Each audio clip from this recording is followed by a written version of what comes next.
Israel Adonai Eloheinu Adonai Echad. Thank you all for coming. Every Thursday with LaHaShem, hopefully we'll have children here, we'll be Mishmar. Acharei Aleinu, we're going to learn a little bit right now to finish off the Parashah. We covered the first four Aliyot. We are now holding by the fifth Aliyah. No, that's garbage. That was a child there reading. Okay, so we say like this. So now that Yaakov Avinu recognized that Yosef is alive in Egypt, he's going to go now and see his child. He wants to see his child. Now, the question, obviously the obvious question, what's wrong? Why can't Yosef move back to Canaan? He's wealthy, bring all the food you have with you, bye-bye. Stay there. תזרקו את זה, אני לא צריך את זה פה. יכולתי לזרוק, אבל לא יודעת לזרוק, אוכל. למה לא רוצה לעשות את זה? מישהו ייקח את זה. אוקיי, anyway. הוא מביא לי יום טוב, אבל אני חושב שהוא ישן. של אחיך, מה זה? הוא לא רוצה, אבל אני לא רוצה שיהיה פה ריח. אוקיי, anyway. אני אזרוק את זה. Thank you. So now, thank you, Orel. So we have like this. So HaKadosh Baruch Hu is going to now approach Yaakov. Yaakov is planning to go. The reason why Yosef obviously can't move is a Moshe in Egypt. There's 5 more years of Rav. As Yosef already explained him. And now they're planning to go.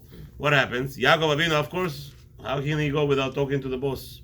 We see this parasha again. Yaakov Avinu is approached in the middle of, while he was preparing, HaKadosh Baruch Hu approaches him and tells him, don't worry, go.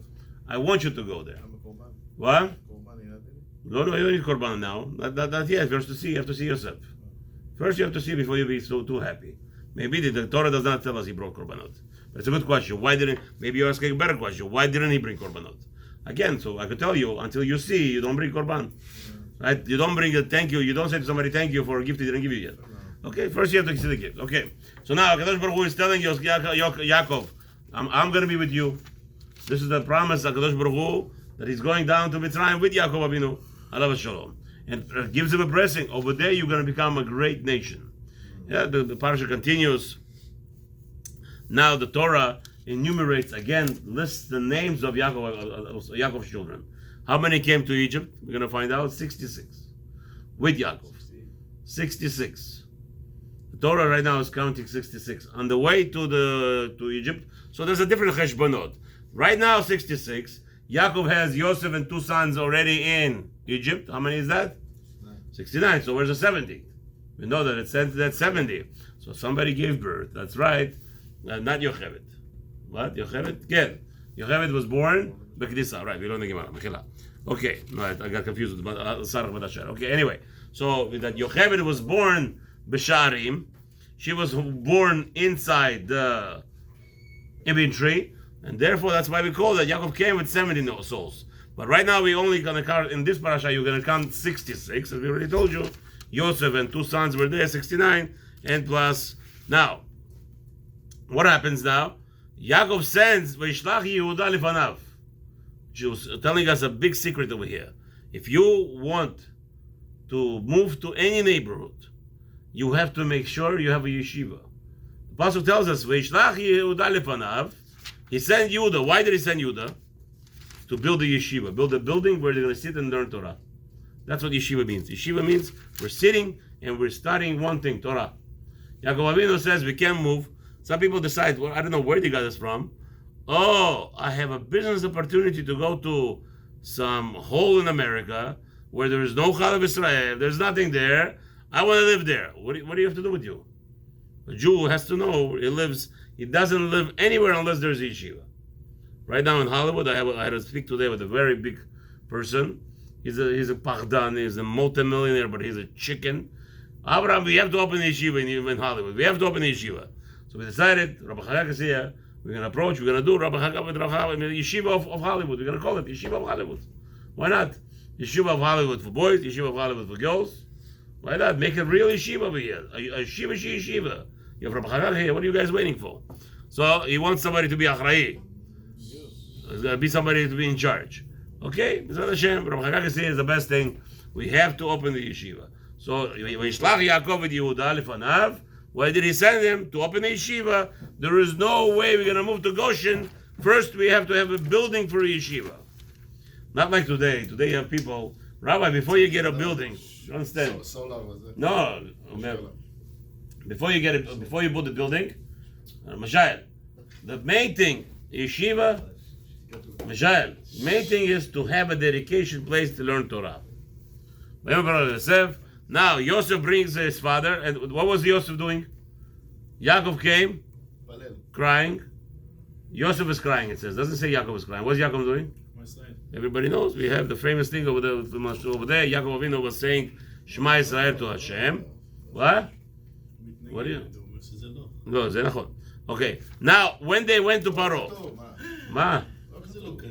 מה לא כתוב? לא כתוב? מה, אתה לא יכול לכתוב שתגיד שמע ישראל? לא, לא בעיה. יוסף בכה כתוב, שמע ישראל היה לא כתוב. יוסף בכה, so what did the father do? הגיע הזמן לקריאת שמע, זה היה עד הבוקר.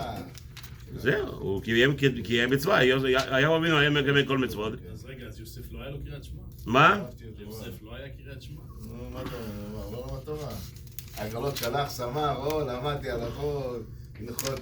Good question. I also had that question. שמע ישראל שכח את המד, אמסל ודליה, לא למדת פה, הייתי שופט הכל. I also asked this question. One second, חבר'ה, let's just finish up. לשון הרבות בחייה, וכן כי לא על איש ישים יעוד, okay? You asked a good question. Why didn't Yosef cry? לא. Yosef doesn't have קריאת שמע. הוא היה יותר אימושיונל, הוא היה פחות אימושיונל, הוא היה יותר מעשי. הוא לא יכל להתגבר על היצר של האימושיונל.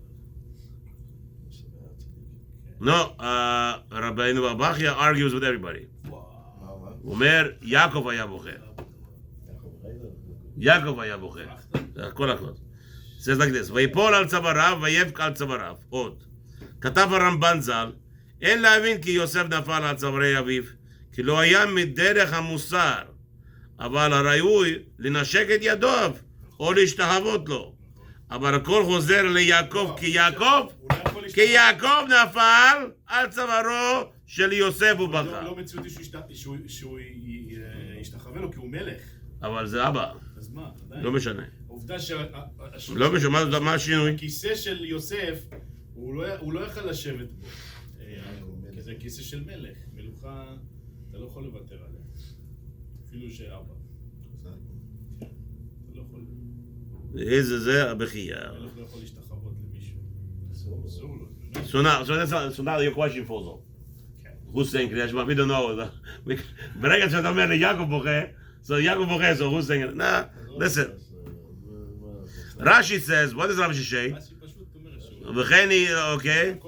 אבל יעקב לא נפל על צווארי יוסף ולא נשקו, ואמרו רבותינו שהיה קורא את קריאת שמע. זה מסכת דרך ארץ. זאת, אוקיי, זה רש"י. רבינו בבחיה says no. Rabbi Yaakov was crying. Okay, good. So now there's a מחלוקת here. אולי אחרי שמע ישראל הוא התחיל לבכות. אוקיי. זה הצילות פה, ברוך השם. ויאמר פרעה ליוסף, עכשיו, what does Paro want? מה זהו? No, it's finished yet. I'm finishing up the Aliyah. What does Paro want? Now they came already to Mitzrayim. Paro wants generals. He wants more workers, obviously. Free workers, why not? They told him the opposite. Yaakov, what did Yosef do? The smartest thing? He came in front of Paro with the weakest brothers. Took the most חלשים. אומר, זה פסטוחים אלה. מה אתה צריך אותם? זה שומר, אני... כבשים, זה... לא יודעים, רואי צאן, שום דבר לא יודעים. They just shepherds and finish. That's the smartest thing that Yosef did. But unfortunately, it didn't work. After Yosef died, you know, the Jew is a Jew, Habibi, the dollar signs. We know how to go. That's a big mistake. When they left Goshen, that was the biggest problem. Mitzrayim didn't have a problem with us. Free food. You know what that is free food? Forever. There was free food forever in Goshen for the Jews. No, the Jew is never satisfied. I gotta go get more. It's free. What else do you want? I need more. Shem Elachem. בגלל זה הלוויים הם היחידים שלא... Now, how does the parasha end? How does the parasha end with a beautiful thing? Which is very strange. In this parasha, there should be a question. Everybody should be asking a question. The question is, בתתום השנה, ויאמר יוסף ההוא, לפני כן, פסוק ככה, הנה. וכלכל יוסף, הנה פסוק י"ב. חבר'ה, chapter מ"ז, פסוק י"ב. ויכלכל יוסף את אביו ואת אחיו ואת כל בית אביו לחם לפי הטף. Okay, this is the pasuk Yud Bet. Listen to the pasuk. And Yosef sustained his father and his brothers and the entire household and all the children. Pasuk Yud Gimel. איך מתחיל פסוק י"ג? ולחם אין בכל הארץ כי כבד הרעב מאוד ותלה ארץ מצרים וארץ כנען מפני הרעב. And now it talks about back to the famine. ואתה יודע מה חסר פה? פסוק י"ב, פסוק י"ג, חסר פה פרשה. מה פרשה? The last aliyah of the last parasha of this parasha, the last topic of this parasha כן. happened last year, 2 weeks ago. הוא חזר כאילו חזרה. חזרה הכל. Yeah. אתה רואה? נתן, שמעת מה אמרתי? הסוף ויגש, זה היה צריך להיות במקץ בכלל. סליחה, לא, צריך להיות לא מקץ. כן, במקץ. בהתחלה זה מקץ. כי למה? עכשיו הוא דיבר עליו. Well, no, this is the 2 years. Now we're discussing the 2 years when Yosef bought the entire Egypt. The end of the parasha, it's talking about how Yosef required, he bought the whole Egypt, and then came Yaakov. So over here, there's a big problem over here. I spoke to many Rabbanim, nobody knows why there's no parasha here. There has to be here, Samech or Pei. Nobody knows. כן. כי עוד פעם, פסוק י"ב, talking about that he's sustaining his brothers. פסוק י"ג is going back on how Yosef acquired the whole Egypt for Paro. It's text over here, we don't have no food. Okay, so the first that year, he took all their money. Second, he took all their, what's his name? All their rechush. And then he says, okay, give 40% to yourself and give 20% to Paro. Now Yosef acquired the whole land of Egypt for Paro. Where should that have been? פרשת מקץ. אז מה חסר פה? סימן פרשה. שיהיה לכם יום טוב.